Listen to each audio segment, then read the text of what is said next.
నేను తినే ముందు ఓ పందెం వేసుకుందాం. ఏంటది? ఆ పందెంలో నువ్వు ఓడిపోయావనుకో నాకు ఫ్రెష్గా ఒక ప్లేట్ ఇడ్లీ బయట నుంచి తెప్పించాను. నేను ఓడిపోయాను అనుకో నీకు 2000 ఇస్తా. నిజంగానే ఇస్తావా? నిజంగా ఇస్తా, నీ మీద ఒట్టు. అయితే చెప్పు పందెం ఏంటి? నిన్ను ముట్టుకోకుండా కొడతా. Impossible. It's possible. Are you ready? Ready. అదిగో ముట్టుకున్నావు డబ్బులు ఇచ్చే. అది తప్పిపోయింది. ఓకే ఓకే ఇదిగో ఈసారి మిస్ అయింది, ఇంకోసారి ట్రై చేద్దామా? మరీ 2000 ఇస్తావా? 2000 ఇస్తా, నీ మీద ఒట్టు. అయితే ఓకే. మరీ ముట్టుకున్నావు. ఎదవ 4000 పోతే పోయే కానీ పెళ్ళాన్ని కొట్టిన ఆనందం ఎలా ఉంటుందో నాకే కాదు మీకు కూడా తెలుస్తుంది. అయ్యా 4000 వచ్చాయి. అమ్మ సచ్చినోడా, 4000 చూపించి నన్ను నిజంగానే కొట్టెళ్తావా? చెప్తా నీ పని. అక్కయ్య, తమ్ముడు అక్క, తమ్ముడు అక్క, తమ్ముడు.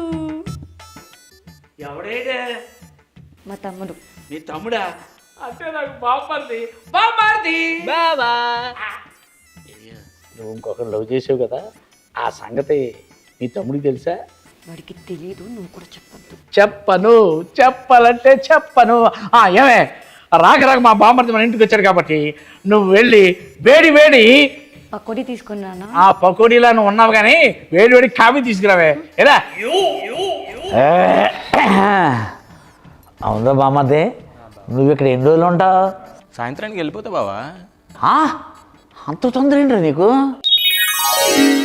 అంత తొందర ఏంట్రా నీకు? మరి ఊర్లో బిజినెస్లు ఉన్నాయి కదా బావా, నేను లేకపోతే లాస్ వస్తుంది అక్కడ. బిజినెస్లో లాసా? ఇప్పుడు ఇక్కడ ఒక వారం రోజులు నువ్వు ఉంటే నీకు ఎంత లాస్ వస్తుంది? అమ్మ వారం రోజులా? పీతలు, రొయ్యలు, పాపలు. పాపలా? అంత కలిపి ఒక 50,000 వస్తుంది బావా. సరే, ఆ 50,000కి ఇంకొక 50,000 యాడ్ చేసి 1,00,000 రూపాయలు ఇస్తా. వారం రోజులు నువ్వు ఇక్కడే ఉండి నేనేం చేస్తున్నా సరే నువ్వు సైలెంట్గా చూస్తూ ఉండాలి. ఏమంటావు? ఇంకా నేనేమంటాను, బావ మాటే బంగారు మాట అంటాను. ఏమండి కాఫీ? ఏమే కాఫీ వేడిగా ఉందా? ఉందండి. వేడిగా ఉందా?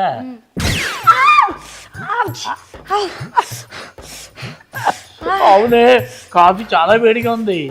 రే తమ్ముడు, ఏం చేస్తున్నారా మీ బావ ఇలా చేస్తుంటే?